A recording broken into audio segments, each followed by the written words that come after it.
For Krima Media's Polity, I'm Tabi Madiba. South African novelist and poet Christopher Hope joins me to discuss his book titled The Cave, the Move On Blues, in search of the new South Africa. In writing your latest book, you traveled around South Africa to see with your own eyes what is happening in our country after 2 decades since the end of apartheid. What were your main impressions? You know, it was a mix of feelings. Some of me sees enormous changes everywhere, and some of me sees not very much has changed at all. You know, there's that wonderful old French expression that the more things change, the more they stay the same. So of course everything is different, immensely different. And yet people remain themselves, unfortunately. And so I'm struck, for instance, about how people imagined that after '94 there would be a sudden arrival of a new, just, more open, freer society. And yes, you could say to some degree that's happened, but we're still a heck of a long way from an open, free and just society. And tell us about the meaning behind the title of your book, The Cave, the Move On Blues. Well, it was that phrase which had been haunting me for years, and I've written about it because I was introduced to it when I was very little. My father was killed in the war, and my mother had to go out to work. So I used to be looked after by this young black guy called Georgie, who I thought was a grown man, but when I think back now, since I was about 4 or 5, he was probably only 15 or 16, but to me he was, you know, big guy. And he used to stay with me, look after me, and sometimes in the afternoons, we lived in Parkview, he used to walk me down to the swings and slides. And sometimes we see this little cart parked on the side of the road, selling like cool drinks and tea and so on to black workers, black local residents. And when we go back past the next day, it was gone. So I said to Georgie, where's it gone? He said, that's its job. That is a cafe to move on. And it moves on. I said, but why does it move on? He says, well, every time the police come, it gets moved on. Therefore, it's a cafe to move on. And when I wanted a title for the book, and when I remembered a conversation I long ago had with Oliver Tambo, it all came back to me. And it's like this country's a cafe to move on. We just don't know where it's going. Some old order statues across the country have been subject to vandalism, and a number have been taken down, including that statue of Rhodes at University of Cape Town. Why has this become such a phenomenon in the country? You know, it's a very interesting question. You know, I got stopped by accident by the traffic. So heavy was the traffic one morning in 2015, and on the road that runs below the campus at UCT, and I saw all this movement, and so I walked up to look and see what was happening, and I happened to be there on the morning that the workers, the professional heavy lifter worker vans were picking the statue up and putting it on a flatbed truck, and there was this great surround of students. And it was both, I knew of course that there had been these attacks, but this was the final removal, and it was a very strange morning because it was a mixture of riot, party, almost semi-religious ceremony, drama like a play, except there was no playwright. Everybody in it was part of the action. And I was fascinated by it because then it began happening elsewhere in the country, and not just to old white colonialists. It started happening to people like Gandhi in Joburg and so on. And so I became really fascinated. Statues began either being attacked or removed.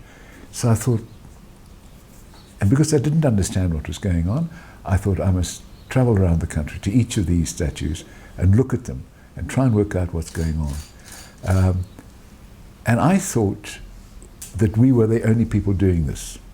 Only we would be doing this, because it's a strange thing to be doing. I understand the reasons, but it's still very strange, the idea that if you get rid of something, you get rid of the memory or the influence. It doesn't work that way. Then of course it started happening in America, with Confederate generals from the old white South being pulled down. And I thought, no, we're not behind the times, we're ahead of the times. Why do you say much of South Africa's history has been bogus, but it helped to be reminded how we were deceived? Yeah, I do. I think in a way, if you consider the one constantly recurring thing which identifies our histories, all of our histories, whichever background we come from. We have never been told the truth. Or, if you like, we've always been willing to accept the untruths we've been told, whether we were Khoisan people, whether we were black, whether we were white, and indeed I would apply that right up to the present moment. The people who make the rules are very seldom honest with the people who have to live under those rules. And that is, you can trace it through all the political movements, you can trace it through all the hopes and expectations of so many people.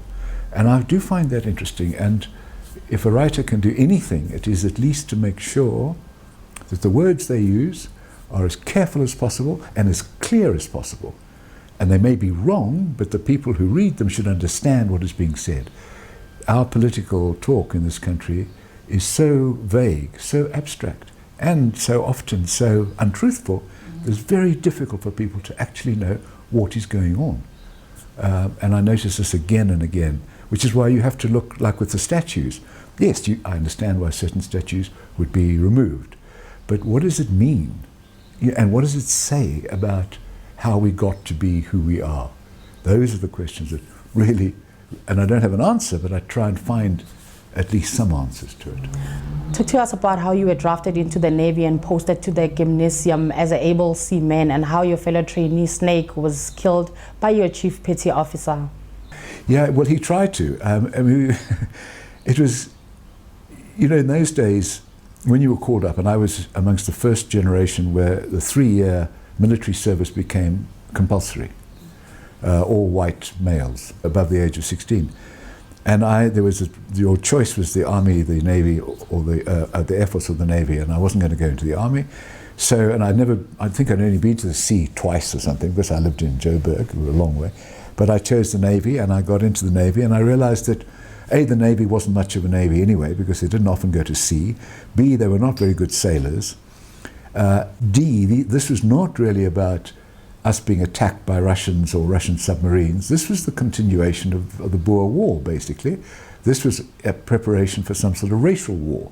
But nobody was equipped to fight it, really, and nobody, again, believed what they were being told. When we suddenly realized we were taking part in some play, some drama written by people over whom we had no control. And one also realized we were being taught to be violent. And we were taught that because the officers who made us march, who taught us to shoot, who took us on long hikes, were motivated by a degree of belligerence and violence and anger, which was a great introduction to young boys as to what was really going on. And our petty officer, our chief petty officer, developed an intense hatred of one of my colleagues, and decided that, you know, he simply was too bad to survive. And his way of making sure he didn't survive was to make him run on these merciless 2 to 3 kilometer runs, upper hills and down hills in full uniform, in the hopes that he would expire. And when I asked my friend later why he didn't die, he said, well, the thing is, I hated him more than he hated me, so I thought I have to keep going. And the irony was that a few years after we left the Navy, after we'd all finished, the chief, after I think it was a couple of beers too many, went down to the snake pit that Snake had left all his creatures in, and I got too close to one of them, was bitten and died. So it's sad, but it's also very South African. Yeah, it's very South African. What can you say? You write that millions of black South Africans live in shacks, and they do so with lack of complaint, but it is white poverty that catches their eye and makes the news. Why do you think this is? I think because it's that unfortunate, skewed perception of what value we have in this country. And we do it all the time. We assign values to people according to their ethnic background. And of course, because the majority of people in this country are black, because the majority of people living in shanties, in shacks, in informal housing tend to be black, it's so familiar it doesn't make the news, except when the shacks get flooded or the shacks burn down. But because it's a relatively new phenomenon that you're now seeing white shack dwellers, white people living in informal settlements, it suddenly becomes, certainly in the eyes of the media, important, different, valuable. And again, all I can say is that this is very South African. You know that wonderful line in Animal Farm where they write on the wall, all animals are equal, except some animals are more equal than others. It's that, you know. Tell us about your friends, Murray and Dennis. Well, they were remarkable because they were swimming against the tide. They're in a shack, but they're in a democratic informal settlement, in that there are all sorts of people. And it is ironic that all those people there are poor. It's very difficult. They have very little. But there's more future, it seems to me, in the kind of camaraderie of these people of all extractions living together and somehow or other managing than there is in the old South African syndrome of what do you do? If in doubt, separate. we do it with, you know, we do it within our own groups as well. This is the big, you know, if you could learn more about a South African who says, oh, I'm a South African, that tells you nothing. You say to that South African, where do you live? And then it tells you a very great deal. Briefly tell us about Happy Sindani and why his life was so fascinating. It was the name in part, you know, and the terrible joke, you know, what does it take to be happy? It was because I'd written my first novel, the novel that I talked to Tambo about in the book, that they were so interested in the old days in the 80s in London, was about a boy who did not know what colour he was supposed to be, a young teenager. And when I began to learn about the story of Happy Sindani, there was a boy who thought he was white, who was born black, except, again in South African terms, mixed, whatever that is, who underwent, he was rather like Cinderella going to the ball. If only he could be white. And for a while he was. If you remember, he appeared on television, he bought clothes, he bought a new pair of sunglasses, and then the romance vanished. He was found to be somebody who was ordinary. And the shock was too much for him and for others. And he was the symbol of so much that is wrong in my mind about our obsession, our bad, mad obsession with race. And so, and of course there was the irony of his name. One thing about Happy was that he wasn't happy. And I followed his life and death very closely, and I was moved very much to go to Tweefontein to see where he was buried and to know that more money was spent on his gravestone, very handsome gravestone. He would have liked it, I think. But it doesn't help, does it? You know, and it moved me. He moves me. His story moves me. Very, very, to me, very South African. And tell us more about the two sculptors who hoped to sign names on Nelson Mandela's trousers, but then the request was turned down. So they placed their musical rabbit in Mandela's ear, thinking that it won't be noticed. Well, you couldn't make it up, could you? I mean, again, only here in Pretoria, and that huge, as you know, that huge walking, standing statue of Nelson Mandela, and the two Afrikaner sculptors who were responsible for planning it, because they were in a hurry to finish, and they asked if they could sign their name on the giant's trouser leg, and they said, no, you can't possibly sign Madiba's trouser leg. It's not proper. So what they did instead was to leave this tiny little rabbit deep in the ear, in Madiba's ear, so small you could hardly see it, because they were Afrikaans, because to be haastig is to be in a hurry, so this tiny haas was... When the organisers saw this, they thought, no, you can't. First, you can't sign his trousers, and you certainly can't leave a rabbit in his ear. So the rabbit had to be removed. But PETA, you know, the people for equal treatment of animals, said, look, if the rabbit needs a good home, we will adopt it. So send it to us. We'll look after the rabbit. But unfortunately, I think the people in charge of the monument had no sense of humour. So we don't know where the rabbit is now. I just hope he's gone to a happy home.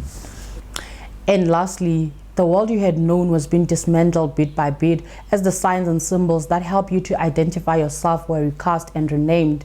How did that make you feel? Confused.